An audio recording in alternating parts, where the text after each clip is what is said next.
మహాశివరాత్రి పుణ్యకాలంలో దర్శనానికి వచ్చిన శివస్వాములు, పాదయాత్ర భక్తులు శ్రీశైలంలో ఘర్షణాత్మక నిరసనకు దిగారు. దర్శన ఏర్పాట్లలో తీవ్ర నిర్లక్ష్యం కనిపించిందని ఆరోపిస్తూ క్యూలైన్ల గేట్లు పగలగొట్టి ఆలయంలో బైఠాయించి నినాదాలు చేశారు. సీఎం, డిప్యూటీ సీఎం, ఆలయ చైర్మన్, ఈవో డౌన్ అంటూ ధర్మాగ్రహం వ్యక్తం చేశారు. భారీగా తరలివచ్చిన భక్తుల రద్దీకి తగిన ఏర్పాట్లు చేయకపోవడంతో అధికారులు పరిస్థితిని నియంత్రించలేక చేతులెత్తేశారు. గంటల తరబడి క్యూలైన్లలో చంటి పిల్లలు, వృద్ధులు నరకయాతన అనుభవించాల్సి వచ్చిందని భక్తులు ఆవేదన వ్యక్తం చేశారు.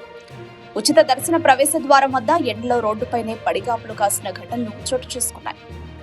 సముచితమైన క్రమబద్ధీకరణ లేకపోవడంతో వేలాది మంది శివయ్య దర్శనం చేసుకోకుండానే వెనుతిరగాల్సి వచ్చింది.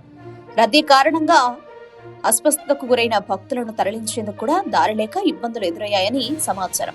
వైద్య సహాయం ఆలస్యం అవడం పరిస్థితిని మరింత ఉద్రిక్తంగా మార్చింది. నిర్లక్ష్యాన్ని భరించలేక శివస్వాముల్లో అసహనం కట్టలు తెంచుకుంది. ఈ క్రమంలో కొంతమంది స్వాములపై లాఠీ ఎత్తిన ఏఎస్పీ యుగంధర్ రెడ్డి అత్యుత్సాహం ప్రదర్శించారని ఆరోపణలు వెల్లువెత్తాయి. ఈ చర్యపై భక్తుల్లో ఆగ్రహం వ్యక్తమవుతోంది. మొత్తంగా శివరాత్రి వంటి మహత్తర పర్వదినంలో దర్శన నిర్వహణలో జరిగిన లోపాలు ప్రభుత్వంపై, దేవస్థాన పరిపాలనపై తీవ్ర విమర్శలకు దారితీశాయి. భవిష్యత్తులో ఇలాంటి ఘటనలు పునరావృతం కాకుండా సమగ్ర ప్రణాళికతో, మానవీయ దృక్పథంతో ఏర్పాట్లు చేయాలని భక్తులు కోరుతున్నారు.